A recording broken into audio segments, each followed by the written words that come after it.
Hey, it's Sunday, and if you are moving along with the 52-week Simplify Self-Care with Mo, then you'll want to already have the stress, eating, drinking, anything excess. It's not your willpower that you're lacking under your belt, as well as the good mood food, where I gave you the lists and the focused actions to take.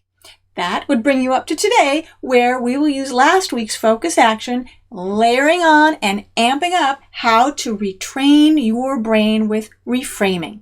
This is part 1.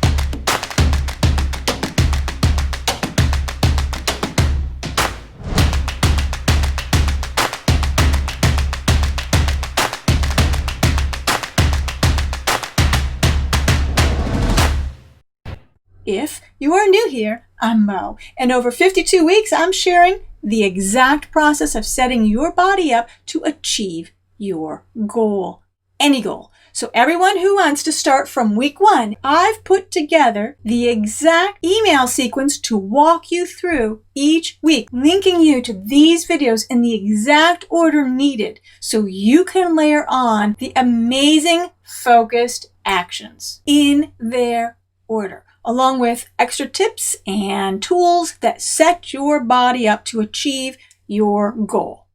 It's easy to jump on that email sequence by going to simplifyselfcare.com. Actually, I'll place a link below. You can head on over there and subscribe. Today, retraining your reward pathway by reframing. So reframing is the third step of your successful strategy to stop the stress eating, drinking, that anything you find yourself turning to in excess. When you find yourself stress eating, excessive drinking, electronics, THC use, working, you name it, and you want to stop, having the simple focused strategy is going to be key.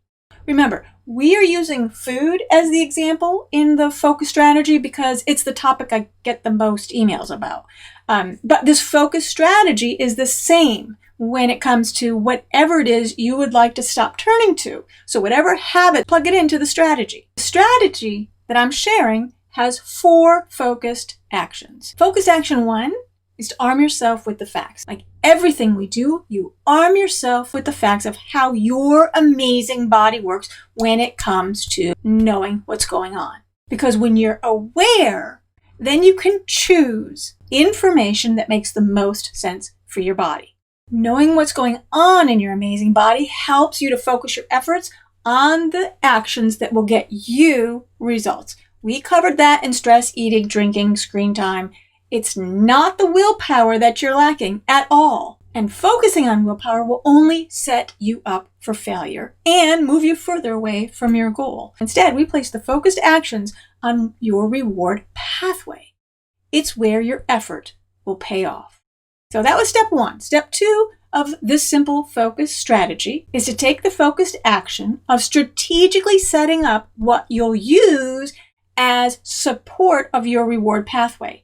That's covered in the good mood food. That's why I said you want to make sure you see those. I provided you with the list to peruse, then choose some of the options you think your particular reward pathway will like right now. It'll change over time. Just choose the ones you think you can work with right now. The bottom line, your body has this amazing system where it uses what we eat, the raw materials, to provide our brain with what it needs to produce the hormones that support our good mood, key to reducing stress. So we leverage knowing this, and we use particular foods that help out the body by providing the raw materials that will help with the production of the good mood hormones. I call them good mood food. With those lists, I had you plot out which ones you're going to include: breakfast, lunch, dinner, and snacks.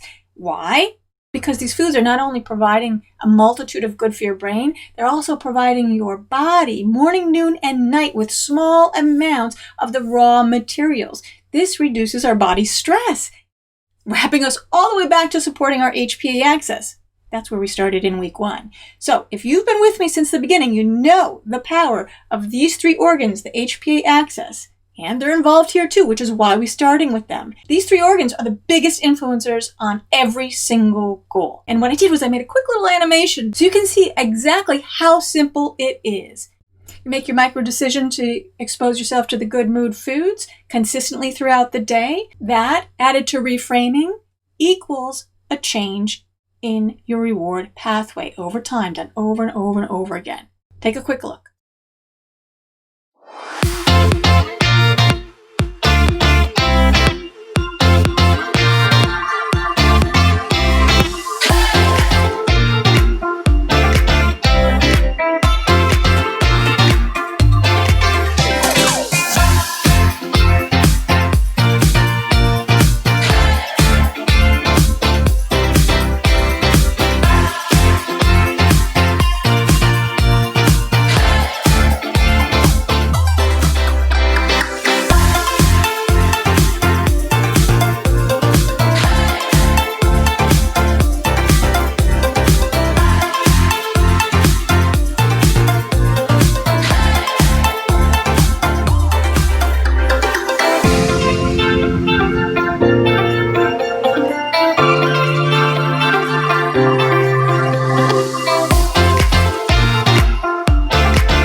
So what we just saw there is reframing part 1. We make the micro decision to choose from your list of good mood foods.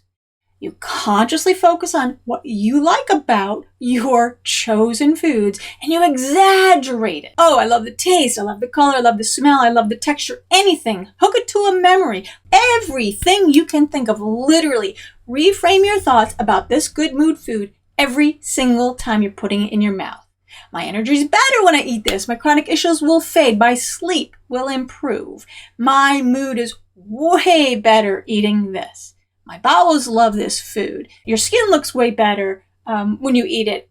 Your body fat is reducing, or you're able to actually gain the weight that you couldn't before. Your inflammation is going down. Whatever your goal, you get the idea. Now, this may seem silly, even ridiculous, but when you repeat this over and over and over again, you will be amazed. Over time, your reward pathway strengthens its connection to this food, and it begins to be more open to the thought of reaching for it when under stress. Consistency.